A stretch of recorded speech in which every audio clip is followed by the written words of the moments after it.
Hello friends, so one second welcome in my YouTube channel. और हमारा topic चल रहा था वो था कीमोथेरेपी। और आज हम जो कीमोथेरेपी है उसका जो सेकंड पार्ट है वो देखेंगे। जो भी फर्स्ट पार्ट में हमने देख लिया, ठीक है। अब हम सेकंड पार्ट है उसकी स्टडी करेंगे। तो कीमोथेरेपी ड्रग्स है, वो हमने बताया था कि लास्ट में हम कीमोथेरेपी ड्रग्स है पेशेंट को वो देंगे। ओके, जो कीमोथेरेपी ड्रग्स है उसका क्लासिफिकेशन करें तो उसको चार प्रकार से डिवाइड किया गया है। सबसे पहला एल्कलाइटिंग एजेंट, सेकंड है एंटी ट्यूमर एजेंट, थर्ड है एंटी मेटाबोलाइक और फोर्थ है एम्फेज इनहिबिटर। ठीक है। तो जो एल्कलाइटिक एजेंट है वहाँ जो मेनली ड्रग्स है वो तीन ड्रग्स काम में लेते हैं अपन, सिस्प्लेटिन, साइक्लोफॉस्फेमाइड और बसल्फेन। सिस्प्लेटिन, साइक्लोफॉस्फेमाइड और बसल्फेन। अब बात करें एंटी ट्यूमर ड्रग्स, तो एंटी ट्यूमर ड्रग्स है उसमें सबसे पहले डॉक्सीरूबिसिन, ड्वेनोरूबिसिन और ब्लियोमाइसिन। डॉक्सीरूबिसिन, ड्वेनोरूबिसिन और ब्लियोमाइसिन। थर्ड की हमने बात की थी वो है anti metabolite drugs. Anti metabolite drugs उसमें मतलब मेथोट्रिजेट। ठीक है, पहला है मेथोट्रिजेट, सेकंड है 5 फ्लोरोयूरेसिल और थर्ड की बात करें, थर्ड है 6 मर्केप्टोप्यूरिन। पहला है मेथोट्रिजेट, 5 फ्लोरोयूरेसिल और 6 मर्केप्टोप्यूरिन। जो एम्फेज इनहिबिटर है उसमें काम लेते हैं विनक्रिस्टिन और विनप्लास्टिन। विनक्रिस्टिन और विनप्लास्टिन, तो ये ड्रग्स है, ये आपको याद करनी है। ठीक है, इसके बारे में दोबारा बता देता हूँ। जो एल्कलाइटिक एजेंट है वहाँ पर लिखे सिस्प्लेटिन, सबसे पहले सिस्प्लेटिन, साइक्लोफॉस्फेमाइड और बसल्फेन, ये तीन ड्रग्स यहाँ हो गई। इसके बाद में बात करें एंटी मेटाबोलाइट, तो यहाँ पे भी तीन ड्रग्स है, टोक्सी रूबिसिन, ड्वेनो रूबिसिन और ब्लियोमाइसिन। दो बार रूबी आ रहा है, ठीक है, पिछ लास्ट में सिन आ रहा है। तो सिन वाली ड्रग्स जो एंटी ट्यूबर है, एंटीबायोटिक्स है, वहां आ जाएगी डोक्सी रूबिसिन, ड्वेनो रूबिसिन और ब्लियोमाइसिन। ठीक है। इसके बाद में बात करें तो एंटी मेटाबोलाइट, एंटी मेटाबोलाइट उसमें आया सबसे पहला मेथोट्रिजेड। मेथोट्रिजेड 5 फ्लोरोयूरेसिल और 5 के बाद में 6 आता है तो 6 मर्केप्टोप्यूरिन। और एम्फेज इनहिबिटर में विनक्रिस्टिन और विनप्लास्टिन। तो ये ड्रग्स है वो आपको याद करनी है। ओके, सो अब जो इनके जो ड्रग्स है इनकी टॉक्सिसिटी हो रही है, वो टॉक्सिसिटी हम बहुत ही इजी वे में समझ लेंगे। फिर जो ड्रग्स के नाम है वो भी आपको याद हो जाएंगे और इनकी जो टॉक्सिसिटी है वो भी। ठीक है, ये कोई है, इसके ये दो आई होगी, ये क्या हो गया, माउथ,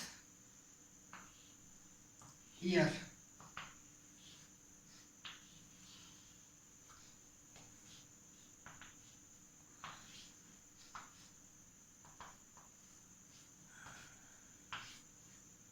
एक्सट्रीमिटीज आ गई और यहाँ पे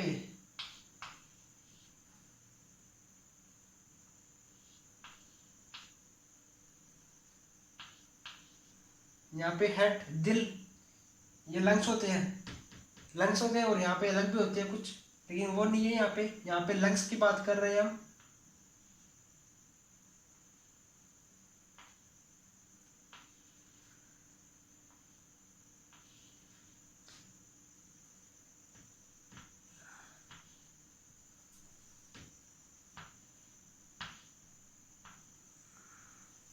ठीक है फ्रेंड्स, तो हमने एक डायग्राम बनाया है, हम इसको पर्टिकुलर नाम दे देते हैं, ये है बाबूलाल।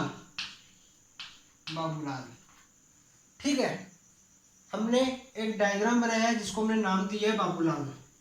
जो बाबूलाल है उसमें कीमोथेरेपी ड्रग्स है, उसकी सारी टॉक्सिसिटी छिपी हुई है। बस अभी थोड़ी देर में आपको पूरा बाबूलाल समझ में आ जाएगा। तो जो भी ड्रग्स की टॉक्सिसिटी हो रही है वो सारी समझ में आ जाएगी। वो तो बहुत ही इजी वे में हम जो ड्रग्स की टॉक्सिसिटी है वो देख लेंगे।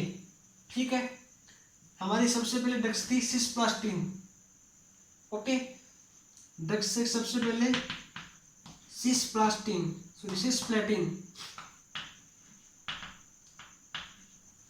अब सिस्प्लेटिन है, स्टार्टिंग कहाँ से हो रही है? सी से। और जो बॉडी है बाबूलाल की, उसमें जो सी शेप में जो ऑर्गन है वो कौन कौन से है? एक तो ये है सी शेप में, एक ये है सी शेप में, और एक है ये 3 ऑर्गन है वो बाबूलाल की बॉडी में सी शेप में है। ठीक है फ्रेंड्स, ओके। तो ये क्या है? ईयर, ये क्या है? माउथ, और ये क्या है? किडनी। समझ गए आप? यहाँ पे किडनी पाई जाती है, सी शेप बीन शेप में आकार की होती है, ये माउथ होता है और ये ईयर है। ओके, तो इसकी जो टॉक्सिसिटी होगी ईयर पे ऑटोटॉक्सिक, माउथ में यदि टॉक्सिसिटी हो रही थी, हमने देखा था नोजिया वोमिटिंग हो रहा था। ठीक है, तो माउथ से क्या निकलेगा? वोमिटिंग। और यदि किडनी में हो रही है तो नेफ्रोटॉक्सिक्स।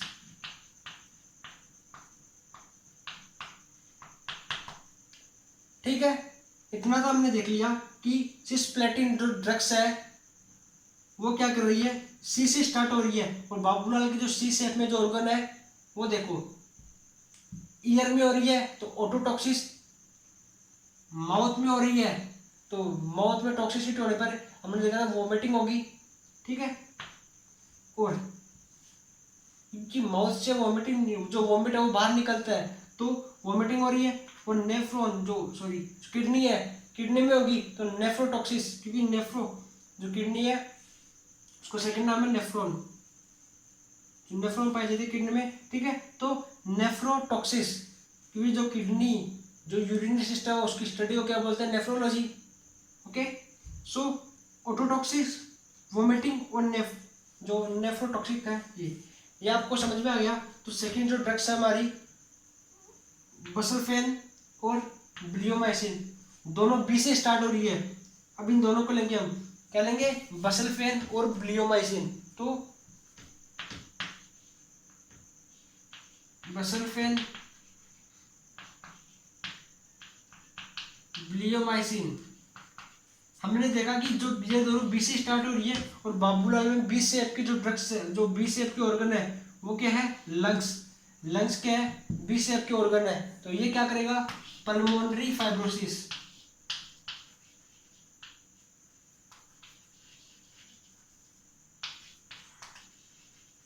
जो याद करने की जो ट्रिक है वो बता रहा हूं मैं। बी से यहाँ पे लंग्स से चौड़ाई होती है तो बी से पल्मोनरी फाइब्रोसिस। ठीक है,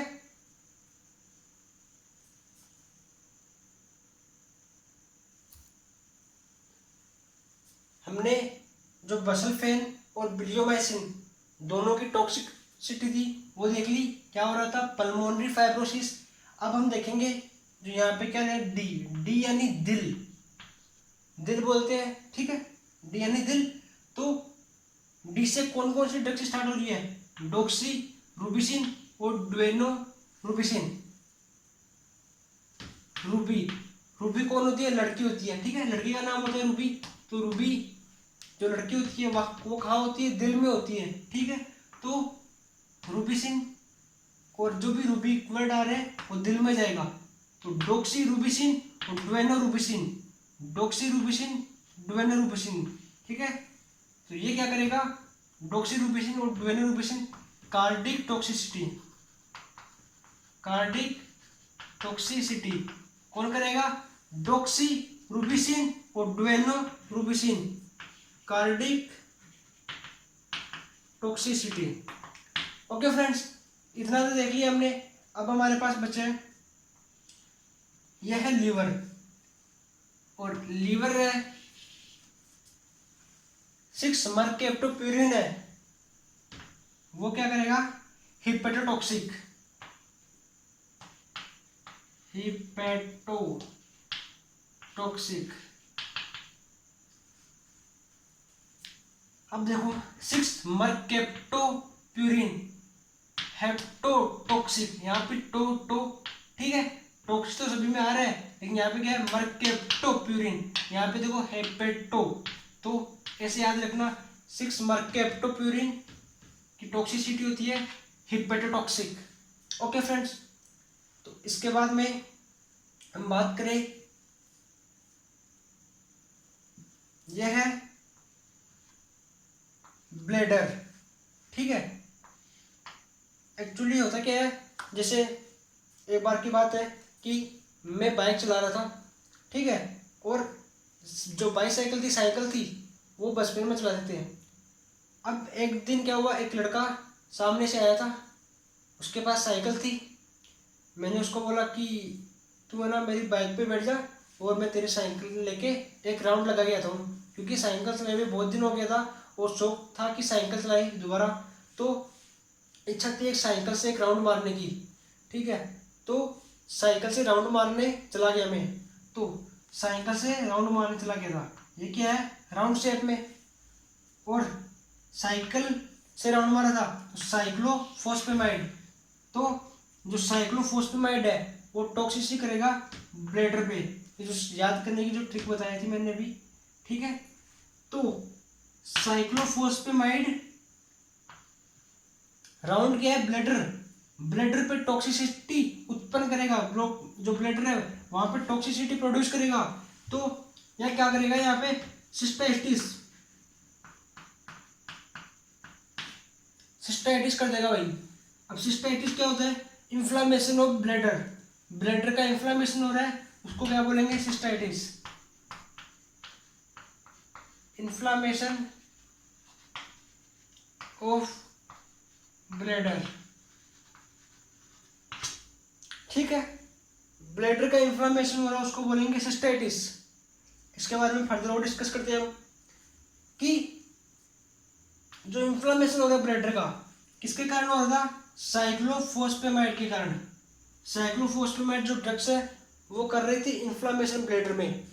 अब जब ये ड्रग्स है वो ब्लैडर में रहेगी तब तक टॉक्सिसिटी उत्पन्न करेगी, जब ये ब्लैडर से बाहर चले जाएगी तो टॉक्सिसिटी प्रोड्यूस नहीं करेगी।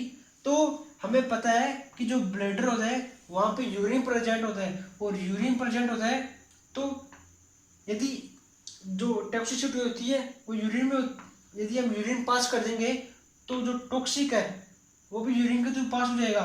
इसलिए जब पेशेंट में साइक्लोफॉस्फेमाइड देते हैं तो क्या करेंगे, जो पेशेंट है उसको ड्रग्स देंगे जिससे जो पेशेंट है उसमें यूरिन है वो पास हो, ठीक है। अब हमने देखा कि जो ब्लैडर है वहाँ पे इन्फ्लामेशन हो रहा था, और जो ब्लैडर है इन्फ्लामेशन हो रहा था किसके कारण हो रहा था, टॉक्सिसिटी है वो प्रोड्यूस हो रही थी साइक्लोफॉस्फेमाइड के कारण। जब तक जो ड्रग्स का टॉक्सिक है वो ब्लैडर में रहेगा तब तक यहाँ पे टॉक्सिसिटी होगी, जो इन्फ्लामेशन है वो होगा। अब जो ये होता है इन्फ्लामेशन वगैरह, जो सिस्टाइटिस होता है वो होता है हेमोरेज, मतलब haemorrhage haemorrhage bladder, haemorrhage cystitis होता है, ठीक है। ब्लैडर का हेमोरेज सिस्टाइटिस क्या होता है, इसकी जो मतलब ये ब्लडी, मतलब ये जो यूरेटर है वो फट जाता है, वो जो ब्लड है वो निकलने लग जाता है, तो हेमोरेज मतलब ब्लडी सिस्टाइटिस हो रहा है यहाँ पे, ठीक है। अब इसके लिए पेशेंट को यूरिन पास करेगा तो इससे रिलीफ मिलेगा पेशेंट को। यदि हम पेशेंट को फ्लूइड है वो दे, जो ये ड्रग्स है उससे पहले यदि पेशेंट को फ्लूइड दे 2 से 3 लीटर, तो पेशेंट बार बार यूरिन पास करेगा और इसकी टॉक्सिसिटी है वो यहाँ नहीं हो पाएगी, ठीक है। ठीक है, तो इसकी टॉक्सिसिटी यार नहीं हो पाएगी क्योंकि हम पेशेंट को फ्लूइड दे रहे हैं, और फ्लूइड क्या करेगा, यूरिन पास आउट करवाएगा, ठीक है। तो यूरिन पास आउट से क्या होगा, जो टॉक्सिक है वो यहाँ एक्यूमुलेट नहीं हो पाएगा। तो ये देखा हमने सिस्टाइटिस। यदि हमने पेशेंट को फ्लूइड है वो नहीं दिया, पेशेंट को फ्लूइड देना भूल गए हम, हमारी नर्सिंग रिस्पॉन्सिबिलिटी है पेशेंट को फ्लूइड देना, ये पहले यदि ये हमने नहीं किया तो इसका एंटीडोट होता है साइक्लोफॉस्फेमाइड है, उसकी टॉक्सिसिटी हो जाए उसका एंटीडोट है वो देंगे हम, एंटीडोट क्या होता है? मेसना। एंटीडोट होता है mesna. Methyl mercaptosuccino nicotinic acid. Methyl mercaptosuccino nicotinic acid normally mesna है, वो याद करना है हमें, ठीक है। एंटीडोट होता है mesna. Methyl mercaptosuccino nicotinic acid किसका होता है? साइक्लोफॉस्फेमाइड का होता है। ओके, तो ये हमने ड्रग्स के बारे में देखा। इसके बाद में है विसे विनक्रेस्टिन और vice vinblastine and phase inhibitor. तो जो पेरिफेरल एरिया है उसके जो ऑर्गन ऑफ विसेप के है, यहाँ पे ये वर्क करेंगे। टॉक्सिसिटी कहाँ करेंगे? एक्सट्रीमिटीज में। तो विनक्रेस्टिन और विनब्लास्टिन क्या करेंगे? एक्सट्रीमिटीज में नम्बनेस करवाएंगे। ओके, नम्बनेस करवाएंगे।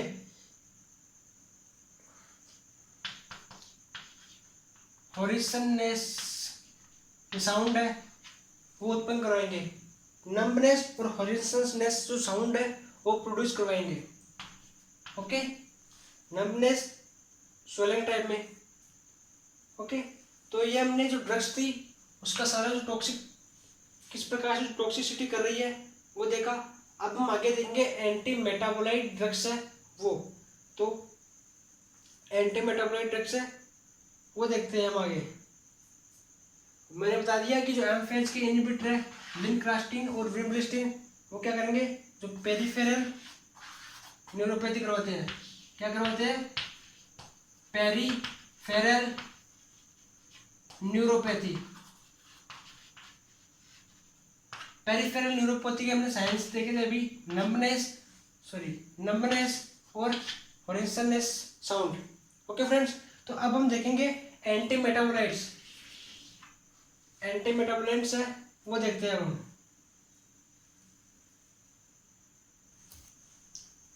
तो अब हम जो एंटी मेटाबोलाइट ड्रग्स है वो देखते हैं।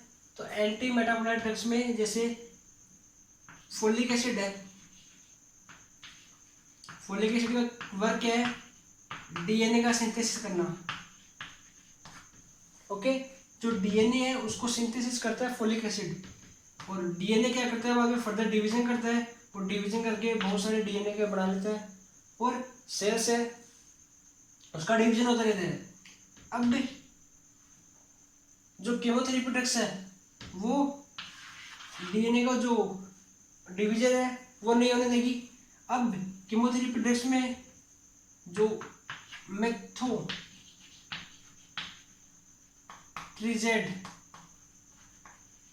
मेथोट्रिजेट ड्रग्स है हम काम में लेंगे, जिससे जो डिवीजन है डीएनए है उसका डिवीजन नहीं हो। ओके, तो ये इसका वर्क हो गया। इसके साइड इफेक्ट की बात करें तो साइड इफेक्ट है ये जो लीवर है उस पर टॉक्सिसिटी प्रोड्यूस करेगा, हेपेटोटॉक्सिक। ओके, और सेकंड की बात करें तो ये होता है फोटोसेंसिटिव।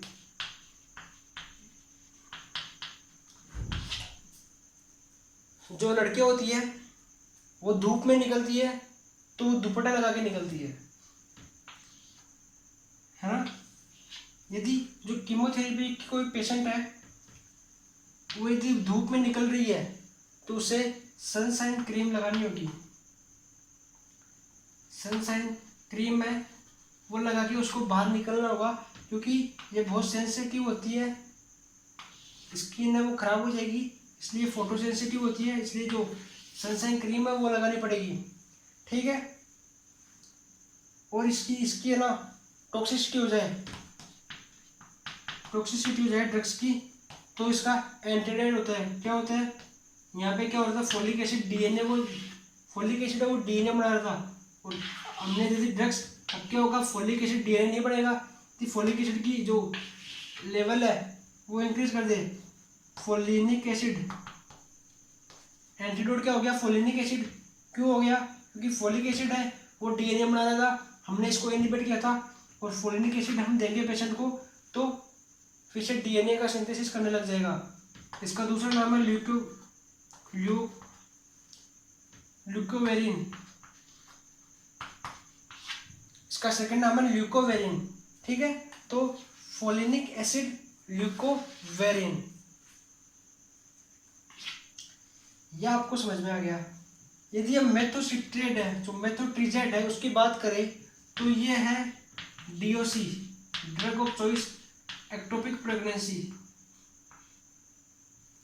एक्टोपिक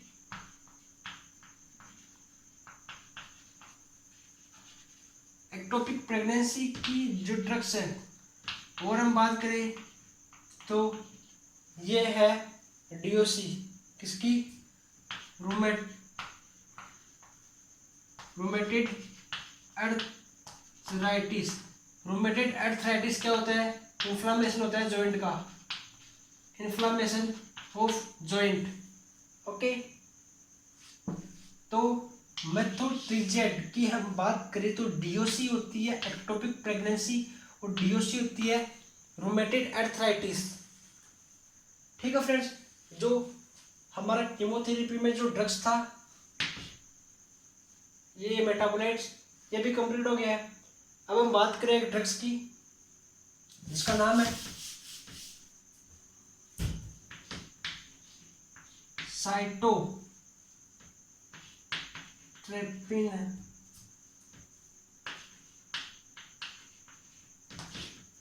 एक बार देख लेता हूं मैं,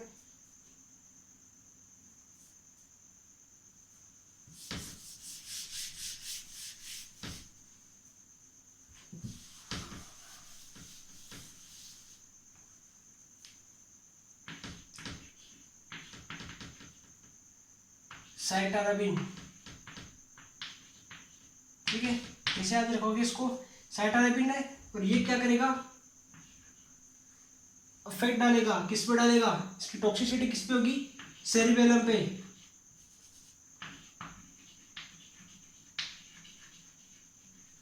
अब इधर देखिए आप, साइटाराबिन है, टॉक्सिसिटी कर रहा है सेरिबेलम पे, ये भी सी से स्टार्ट हो रहा है, और खाप का करेगा, सेरिबेलम पे टॉक्सिसिटी करेगा, ठीक है। सेरिबेलम पे टॉक्सिसिटी कर रहा है तो सेरिबेलम के वर्क को डिस्टर्ब करेगा, और सेरिबेलम का वर्क क्या था, फंक्शन क्या था, सेरिबेलम का फंक्शन था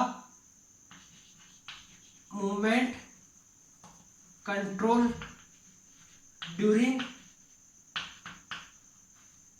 वॉकिंग। चलने के टाइम पे जो मूवमेंट है उसको कंट्रोल करवाता है, कौन करवाता है, सेरिबेलम करवाता है।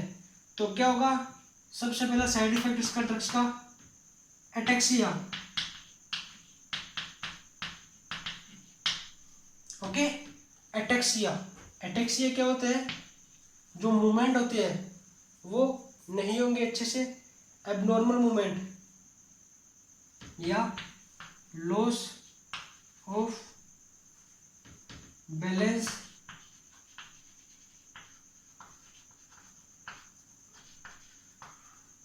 During movement. ये क्या करता है, बैलेंस मेंटेन बनाएगा, जो मेंटेनेंस है उसको वॉकिंग के टाइम पे जो बैलेंस है उसको कंट्रोल करता था।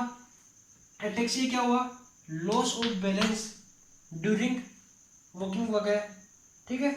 मूवमेंट कर रहे हैं हम, कोई भी मूवमेंट कर रहे हैं उस टाइम पे बैलेंस है वो बिगड़ गया है, तो एटेक्सिया कहा है हमने, इसको रटने की जरूरत नहीं है।